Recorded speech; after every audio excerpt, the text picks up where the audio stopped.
சின்ன வெங்காயம் 28 ரூபா, ஹோல்சேலுக்கு 28. இதே சின்ன வெங்காயம் பெஸ்ட்டானது பெருவட்டு, நல்லா பட்டை சரக்கு காஞ்சது தான், 32. பல்லாரி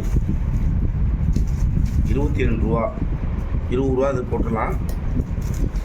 22 ரூபாய்க்கு எல்லாம் மதுரை நிலவரம் போய்கிட்டு இருக்குது. 20 ரூபாய்க்கு போட்டுடலாம். பல்லாரியில் பெஸ்ட்டானது, ஸ்கின் அவுட் இருக்காது, டபுள் பருத்தி, நல்லா பட்டை சரக்கு, நம்மளுக்கு கை பார்த்த சரக்கு தான். கருவா டைப்புன்னு சொல்லுவாங்க. அவ்வளோ தண்டி மொக்க வரும், ஃபேமிலி பேக் மாதிரி. மினிமம் இதுக்கு கீழே இருக்காது சைஸு. 22 ரூபா, இதே 22 ரூபா தான் ஹோல்சேலுக்கு.